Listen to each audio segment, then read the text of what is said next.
सगळ्यात अगोदर सिमिलरिटी हा तुमचा 10वीचा पहिला चॅप्टर आहे, 12 मार्कासाठी पेपरमध्ये विचारला जातो.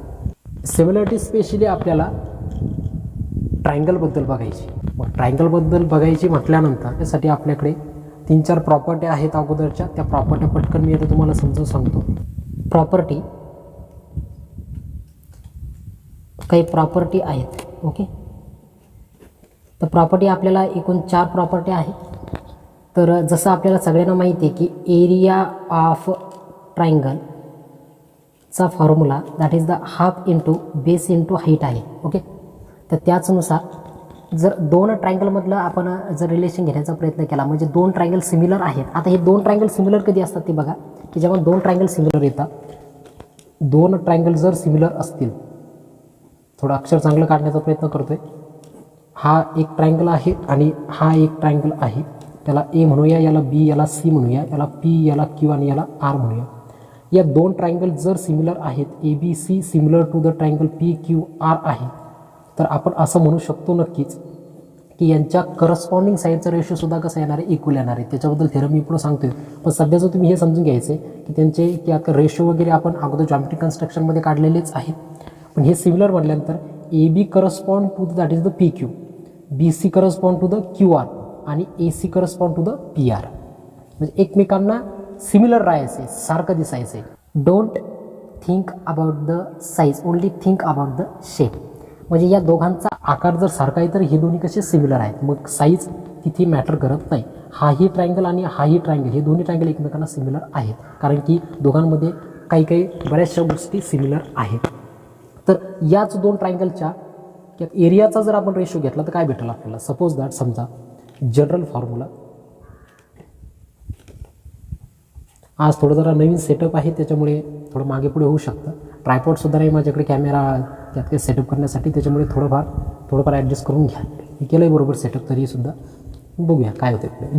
जनरल फॉर्म्युला, सपोज दॅट या 2 ट्रायंगलसाठी मी इकडे जनरल फॉर्म्युला घेतला. आता या दोघांचा एरिया जर घेण्याचं आपण ठरवलं तर काय भेटेल आपल्याला.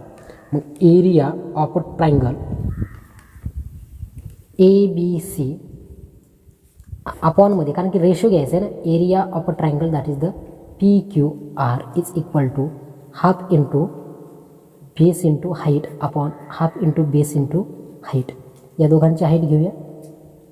ओके, याला म्हणतो डी, याला म्हणतो सपोज दॅट के म्हणतो याला.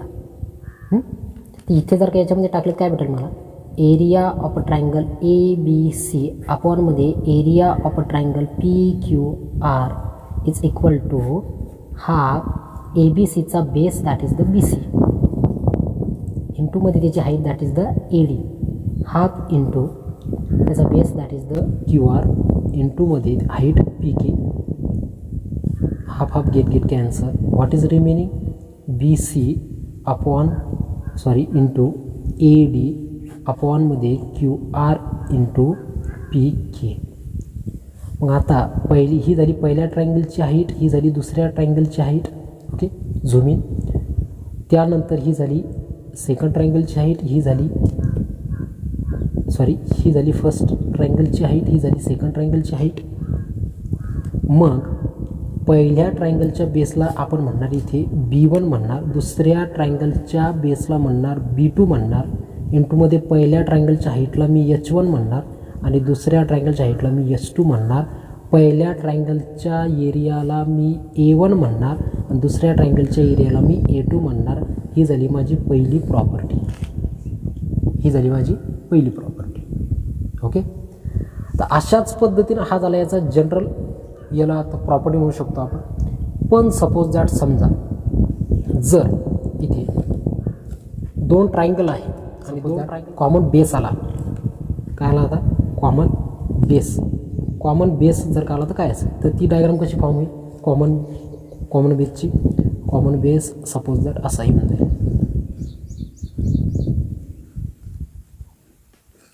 ही झाली याची हाईट आणि ही झाली याची हाईट.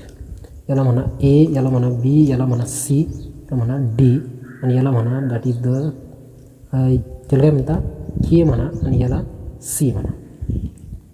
आता ही डायग्राम जमीन, आता ही डायग्राम जर आपण इथं बोललो तर काय म्हणा, आता हे कॉमन बेस, इथे आपल्याला 2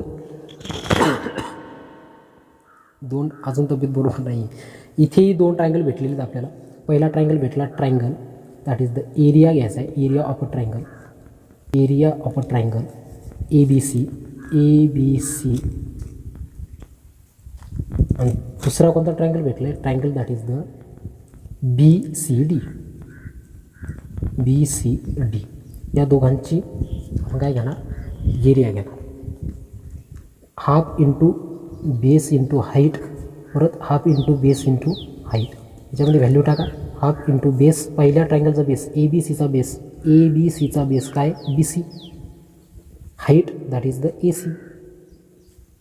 अपॉनमध्ये हाफ इंटू बेस, तर बेस काय दुसऱ्या ट्रायंगलचा बी सी डीचा, परत बी सी, इंटूमध्ये त्याची हाईट काय that is the K D.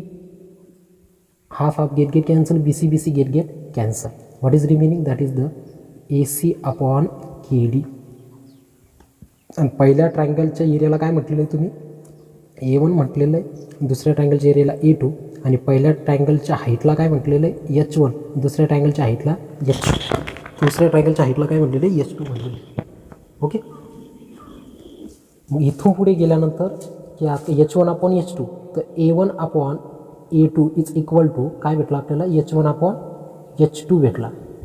अशा पद्धतीत आपण इथे कॉमन बेसची प्रॉपर्टी इथे ज्याच्यामध्ये फरक कॉमन हाईट आली, तर कॉमन हाईट, कॉमन हाईटबद्दल कसं येईल, कॉमन हाईटची डायग्राम मी आता थोडं जरा शॉर्टकट मारण्याचा प्रयत्न करतो. ओके. कॉमन हाईट याला म्हणा ए बी सी, आणि ही झाली मग असली या ट्रायंगलची हाईट. आता हाईट म्हटल्यानंतर तो परपेंडिक्युलर असायला पाहिजे. तर परपेंडिक्युलर म्हटल्यानंतर मी इथं म्हणणार की ए बी सी डी. तर मला दोन ट्रायंगल भेटले, area of a triangle A B D अपॉनमध्ये A D C, area of a triangle A D C is equal to direct इथे काय होणार आहे, हाफ इंटू याचा बेस. तर बेस आपण इथे घेताना पहिल्या ट्रायंगलचा ए बी डीचा बेस कोणता आहे बी डी आहे, इंटू हाईट कोणती त्याची ए डी आहे, अपॉनमध्ये हाफ इंटू पहिल्या ट्रायंगल दुसऱ्या ट्रायंगलचा बेस कोणता आहे that is the D C आहे, पण परत त्याची हाईट कोणती आहे ए डीच आहे. पाणी येते बरोबर ए डी सीची हाईट कोणती ते A D get cancel, half of get cancel that is the B D upon D C. पण हे काय बेस आहे, पहिल्या ट्रायंगलचा बेस आणि दुसऱ्या ट्रायंगलचा बेस. पहिल्या ट्रायंगलच्या बेसला काय म्हटलेलं आहे B one, that is the B one upon B two is equal to A one upon A two. A one upon A two is equal to B one upon B two. पण कधी की जेव्हा H one is equal to H two असेल. इथे केव्हा की जेव्हा B one is equal to B two असेल. ओके. तर ही पहिली जनरल प्रॉपर्टी आहे, ही कॉमन बेसची आहे. कॉमन बेसची property A one upon common बेसची property A one upon A two is equal to H one upon H two if the V one is equal to B two. Common हाईटची that is the A one upon A two is equal to B one upon B two if H one is equal to H two. Common हाईटसुद्धा आहे आणि common बेससुद्धा आहे, दोन्हीच्या दोन्ही गोष्टी common. आता आपण याला ट्रॅपेझियममध्ये म्हणू शकतो. एक ट्रॅपेझियम जर काढला आपण तर ट्रॅपेझियम पाहिजे हे नीट समजून घ्या, ए B C D. ट्रॅपेझियमची A B आणि डी सी कशी आहे ऑलरेडी पॅरलल आहे बरोबर आहे. पुढे गेल्यानंतर मी याला अशा पद्धतीत मॅनेज करून घेतो. इथून याला असं टाकतो परपेंडिक्युलर, इथून याला असं खाली परपेंडिक्युलर टाकतो. आता या परपेंडिक्युलरला इथे याला के नाव देतो आणि याला सपोज दॅट मी झेड नाव देतो. हा पहिली गोष्ट ए बी दिसते ना बरोबर, ए बी सी डी हा एक ट्रॅपेझियम आहे. ट्रॅपेझियमची इथे मी लिहून टाकतो एकदा let that is the A B parallel to the D C. Why because the quadrilateral A B C D is a trapezium. काय तो ट्रॅपेझियम. ओके. पुढे गेल्यानंतर काय म्हणणार मी इन अ ट्रायंगल. कोणता ट्रायंगल, हां तर इथे आपण ट्रायंगल कोणता घेणार तर that is the A D C घ्या, ए डी सी शांततेने पहा. आणि दुसरा ट्रायंगल घेऊया, याला जॉईन करून घेऊया. पहिला कोणता घेतला ए डी सी, दुसरा घेऊया बी डी सी. बी डी सी. आता पण नीट ही लाईन आणि ही लाईन कशी पॅरलल आहे म्हटल्यानंतर जितका एकी आहे तितकाच काय असायला पाहिजे, झेड बी असायला पाहिजे. कारण की दोन पॅरलल लाईनमधलं अंतर हे ऑलवेज इक्वल असते, कारण की या दोघींना राहायचंही कसं, पॅरलल राहायचं. ही गोष्ट फार महत्त्वाची आहे. इथे आपण जो आपला ए के टाकलेला आहे परपेंडिक्युलर आणि जो आपला बी जे टाकलेला आहे परपेंडिक्युलर, ह्या एकमेकींना इक्वल आहेत, मेजरमेंटमध्ये सुद्धा इक्वल आहेत आणि त्या परपेंडिक्युलर आहेत. ओके, पुढे गेल्यानंतर पहा, मग या दोघांचा एरिया जर का घेतला आपण तर त्यात area of A D C अपॉनमध्ये area of a triangle B D C is equal to half into A D C पहा ट्रायंगल पहा, ए डी सीचा बेस इथे असणार आहे, that is the D C, आणि हाईट कोणती असणार आहे, ए के असणार आहे, अपॉनमध्ये हाफ इंटू बी डी सीचा बेस कोणता असणार आहे, बी डी सीचा बेस, परत बी डी सीचा बेस कोणता असणार आहे, डी सी, हाईट इथं कोणती असणार आहे, बी झेड असणार आहे. Okay, half cancel, D C cancel आणि ए के आणि बी झेडसुद्धा कॅन्सल, कारण काय दोन्ही कसे इक्वल आहेत, म्हणजे उरला काय फक्त 1. पहिल्या ट्रायंगलला काय म्हटलं तुम्ही A1, दुसऱ्या ट्रायंगलला काय म्हटलं A2 म्हटलं, म्हणजे याला मी असंही लिहू शकतो A1 is equal to A2. पण हे कधी शक्य आहे, if that is the B1 is equal to B2 आणि H1 is equal to H2. म्हणजे बेस आणि हाईट दोन्ही इक्वल जेव्हा असतील तेव्हा दोन ट्रायंगलचा एरिया एकमेकांना कसा येणार आहे, इक्वल येणार आहे. उद्याला आपण याच्यानंतरचा प्रॅक्टिस सेट बघणार आहोत. पहिला प्रॅक्टिस सेट आहे, याच्यावर पूर्ण डिबेट. हां, तर त्याच्याबरोबर प्रॅक्टिस करा. परत मी एकदा सांगून देतो पटकन एकदा तुम्हाला. पहिली जनरल प्रॉपर्टी आपण कोणती बघितली, जनरल प्रॉपर्टी बघितली आपण की A1 upon A2 is equal to B1 into H1 अपॉनमध्ये B2 इंटू H2. ही तर बाबा जनरल प्रॉपर्टी आहे पहिल्या नंबरची. दुसऱ्या नंबरची कोणती बघितली, कॉमन बेस म्हटल्यानंतर काय म्हणणार आपण, H1 upon H2 if that is the B1 is equal to B2.